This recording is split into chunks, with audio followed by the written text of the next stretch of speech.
Las generaciones actuales te hablarán de Ruidías, de Flores. Sí, hay muchos jugadores importantes en la historia de la U, ¿no? Pero Lolo es como que ha adquirido una idolatría y ha alcanzado niveles de admiración que es difícil igualar, ¿no? Está muy metido en el hincha, incluso en el hincha más joven. Comprar la historia de Lolo como una historia muy propia y que genera un gran sentido de pertenencia, ¿no? Sí. ¡Al ángulo! Yo trabajaba en ATV, en Canal 9. Y ya le he contado, pero creo que vale la pena. Y un día voy al archivo, que era una oficina gigantesca. Estaba nuestro amigo Juan Pablo, que ha chambeado en Media. Juan Pablo, ¿se acuerdan de Juan Pablo, programador? Esa época era jefe de archivo. Entonces le digo, necesito esto y esto. Antes no veías por una computadora. Te daban cassettes, unas cintas grandazas. Y le pido un tema, yo tenía que hacer un tema X y me da 6 cintas. Me pongo a mirar. Y me pongo a mirar play, meter el cassette, todo. Y en un momento determinado veo entrevista a Lolo Fernández. Yo no tenía que hacer ese reportaje, pero obviamente por curiosidad, para mí era hallar una pieza arqueológica, ¿no? Entrevista a Lolo, no existía una entrevista a Lolo, yo nunca había visto. Y pongo play y era Litman Gallo. Confeso hincha de Alianza. Confeso de Alianza, pero periodista justamente ochentero, noventero, ¿no? Muy recordado, ya fallecido. Valioso. Y... Valioso periodista. Valioso periodista, ¿no? Ya polémico, lindo, ¿no? Polémico, sí, un tío bacán, muy bacán. Y lo entrevista a Chemo. La entrevista es muy buena. Chemo, a Lolo. A Lolo. Muy buena. Porque además, generacionalmente, lo había visto jugar, tenía una cierta cercanía, se notaba que lo conocía. No es una entrevista periodísticamente encorsetada en el periodista que pregunta. Es una conversación muy distendida. En esa conversación distendida que duraba como 20 minutos y que está en YouTube, Lolo dice, lo que acá no puedo leer, pero tú sí, sobre la pertenencia. De lo que dice ¿no? abajo. Sí, yo no puedo voltear, pero dice, sí, la frase, ¿la puedes leer? 2 soles 50, 2 soles 50, pues imagínate, y uno feliz porque era así, porque tú jugabas con cariño, con amor esa camiseta. Claro, él decía, estaba contando que no se jugaba por plata, que había tenido ofertas, que no se había ido, y dijo, ganamos 2 soles 50, y Lolo lo decía así, ¿no? Con la mano así, 2 soles 50. Y yo feliz, decía, ¿no? Para mí era como encontrar... Era campechano, además. Muy campechano, Sí, sí. muy, Era de muy, Cañete, ¿no? Claro. muy campechano. Y bueno, hay la historia de que Colo-Colo, creo, más de un equipo vino con un cheque en blanco, ¿no? Y lo venían a buscar. Y... ¿Será cierto? No, no Claro, lo sé. Pero es el mito que da Es vuelta. el mito. Claro. Lo que sí sé es que Lolo perteneció justamente a la época absolutamente amateur. O sea, él sale en la década del 30, en el 39 de hecho... Es goleador de la Copa el América. Goleador de la Copa América que Perú gana. Pero bueno. O sea, no es poca cosa, fue goleador de la Copa América que Perú gana en el 39, justamente. Y en esa época era amateur, pues, ¿no? Era totalmente amateur. O sea, se ganaba bien poquito. Entonces se retira O en nada. el 54, Se retira en el 53. justo cuando arranca la era profesional. En el 51, Justo. pero Lolo no era futbolista, ya, o sea, ya se había retirado, él vuelve para jugar ese clásico y se- Entrenaba con el equipo, Sí. pero no salía al campo, nunca. Y por una situación curiosa se da que el delantero argentino de la U se lesiona en las cercanías del clásico.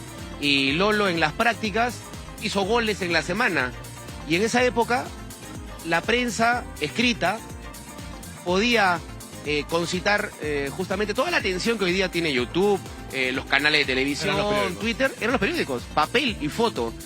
La Pocho crónica. Rospiglio, la crónica, ponte. Claro. Y estaba Pocho Rospigliosi. estaba la tercera también, que La salía en la tercera tarde. de la crónica, que era Salía en la tarde. en Pues. la tarde, la crónica. Claro, salía un periódico en la mañana y de ahí salía no sé por qué le llamaban la tercera, me imagino que habría una segunda, pero se llamaba la tercera de la crónica que salía, creo, a las 2, 3 de la tarde, que era como una segunda Como edición. tú bien dices, Lolo estaba fuera de circulación. Tenía 40 años.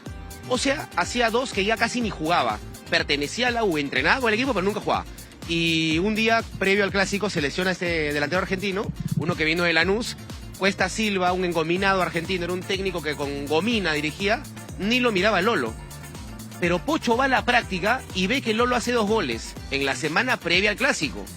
Y pone en su artículo y en su foto y su titular, tira que Lolo juega. Pocho tira que Lolo juega. Cuesta Silva, el técnico, cuando le preguntaron, ¿Lolo juega? Ni hablar, dijo. o él o yo. Si juega Lolo, yo me voy.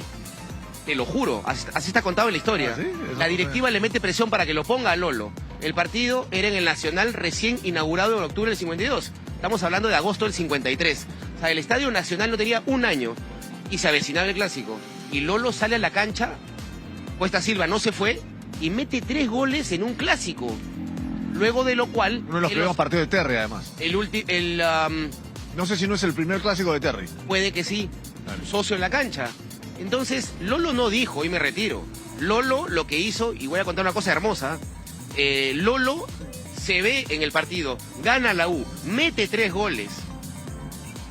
Y secretamente él en ese momento, cargado en hombros, dijo, Ya me está. voy.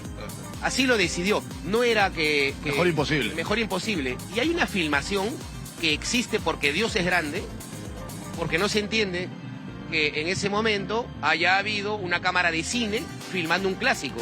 Yo sé la historia, pero para no aburrirlos la cuento otro día si quieren, o si me preguntan. Yo creo que es el me momento. agarran de acá. Yo creo que es el momento. Pero Lolo comienza a dar una vuelta olímpica en el Estadio Nacional, donde habían miles de la U, pero habían miles de Alianza. Y esto fue hermoso, porque los miles de Alianza que estaban presentes lo aplaudieron a Lolo tras la derrota. Eso es, ¿sabes qué? Es hermoso. Ahí vamos a ver Es otro imagen. tiempo. No me imagino que eso pueda haber No, pasado imposible. años después. Pero mira lo que pasó. Era otro mundo y Lolo sale aplaudido por hinchas de la U y de Alianza. Así fue la historia. Ahí le estamos exigiendo a Pizarriña celeridad para complementar lo que nos cuenta con esta... Y además Lolo pudo jugar y coincidir con 2 hermanos al mismo tiempo en el equipo en los 30. Claro. Claro, claro. Con Lolini y Arturo, ¿no? El que estaba al medio era Cornelio Heredia, capitán de Alianza Lima, volante de contención, histórico, ¿no? ¿El árbitro inglés? ¿Puede ser? Sí, me parece que sí. Ese play de honor. Lo que pasa, ¿sabes por qué había una cámara? Es una teoría, no lo tengo certificado. En esa época, el gobierno militar Pero es hacía filmar eventos. una de la única vida cámara, social. porque hay varias... Me parece que es la única. Me parece que es la única. El gobierno militar Lo La diría. van de moviendo. Odría hacía filmar, por ejemplo, inauguraban un hospital, se hacía filmar por cine. Había un evento social, se hacía filmar. De hecho, el Play de Honor no se distingue, pero entiendo que está Odría parado ahí. Claro. Odría había inaugurado el estadio en el 52. Entonces, esta empresa de cine asistía contratada por el gobierno para filmar eventos. Y ese día había un clásico, Odría iba a dar el Premio de Honor, estadio recién inaugurado, y por eso hay una cámara de cine ese día, y por eso se preservó, y ahí está. O sea, la cámara estaba por Odría, no estaba por Lolo. La cámara no estaba por Lolo, estaba por Odría, o en todo caso por el gobierno, alguien le vería esos contenidos, ¿no?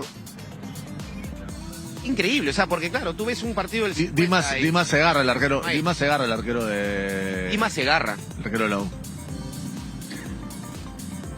Es un gol, aunque no se nota, de fuera del área. Y si no estoy mal, es el último gol de Lolo con la camiseta de la U. Mira, yo creo que había más de una cámara, creo. Pero bueno, no se puede La saber. movían, ¿no? Mira, Lolo está dando una especie de vuelta olímpica. Y la tribuna está llena.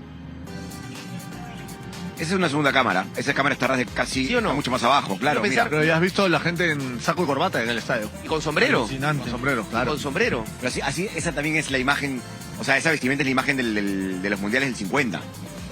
Sí, claro. Mira, Lolo en hombros. Las generaciones actuales te hablarán de Ruidías, de Flores. Sí, hay muchos jugadores importantes en la historia de la U, ¿no? Pero Lolo es como que adquirió una idolatría y ha alcanzado niveles de admiración que es difícil igualar, ¿no? Está muy metido en el hincha, incluso en el hincha más joven. Comprar la historia de Lolo como una historia muy propia y que genera un gran sentido de pertenencia, ¿no? Sí. Yo te hago mi rango. Yo creo que lo que tienen Lolo y el Puma en común es el haber jugado solo en la U.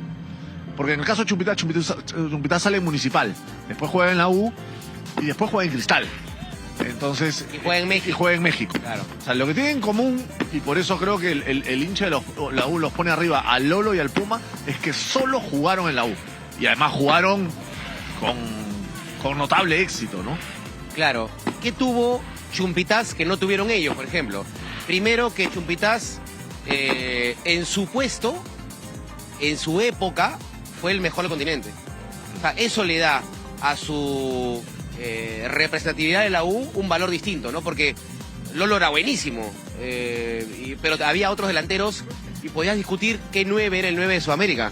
En todo caso, habían otros buenos. En cambio, Chupitas tuvo la capacidad de ser el central capitán del equipo de la América de los 70. Y de la final del 72. Y de la final del 72. Entonces, que falla un penal en la final. ¿no sí? Yo creo que Chumpi, si no me equivoco, falla un penal en la final de Lima, que termina 0-0. La final de Buenos Aires termina 2-1, gol de Percy. La U lo mete adentro de un arco Independiente. Pero estoy casi seguro. O sea, creo que el partido de Lima termina 0-0 con un penal fallado por Chumpi. Mira, no es un tema de comparar, ¿no? Pero sin duda ninguna, el defensor más emblemático de la historia de la U, el más Yo te diría del fútbol peruano, ¿no? Del fútbol peruano y de la U, es Chupitas. Entonces ahí no lo puedes discutir. Fue capitán en su momento, capitán mundialista. No, cuando Perú va al mundial, es con Chupitas en la saga central, en la Bombonera, de la U. Hay 2 mundiales de Chumpi muy buenos. 2 mundiales, o sea, muy buenos. México 70 con un gol a Bulgaria. Correcto. Y Argentina 78, capitán de... No, y además Claro. es uno de los que está en el ranking de los jugadores con más títulos ganados. Si no me equivoco, tiene 5 títulos ganados. Ah. En una época... Y además sigue en la institución. Sí. Porque el Chumpitaz, después de haber sido futbolista, fue técnico de Cristal en una época. Incluso tiene un récord como técnico de Cristal de invicto. No sé si todavía lo tiene, pero digamos, tuvo una racha muy grande de partidos en los 80. Pero después Chumpi está muy ligado a la U. Incluso la academia de su hijo, de Tito Chumpitaz, es uno de los principales proveedores de futbolistas de Universitario hoy en día. Piero Quispe salió de ahí. Bueno, entendido que Oreja Flores también salió de ahí. Yo te iba a contar algo de eso, ¿no? El papá de Oreja Flores, que le hereda el hinchaje por la U, ¿de quién le hablaba siempre? No de Lolo, porque no lo vio. Y eso es lo que le da mucho valor a lo de Lolo.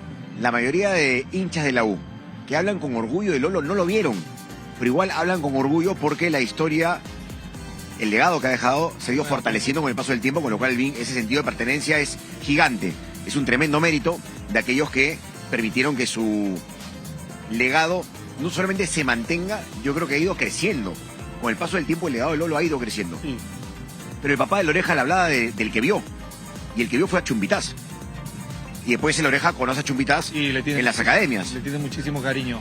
Y a la esposa de Chumpi, que la señora Esther, si no me equivoco, que es una persona muy entregada a los chicos de esa academia y una persona muy también de la U, ¿no? Una familia muy de la U. Muy de la U.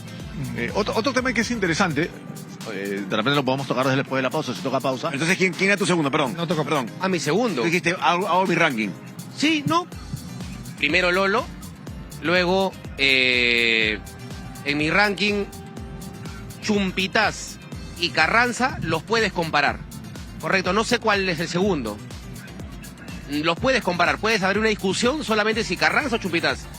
Y después, en un tercer escalón, para no hablar de uno solo, en un tercer escalón, yo te digo, si hablo de la década del 50, Toto Terry. Si hablo de la década del 60, Lucho Cruzado, sin ninguna duda, un contención bravísimo que jugó Tremendo. también en la Bombonera.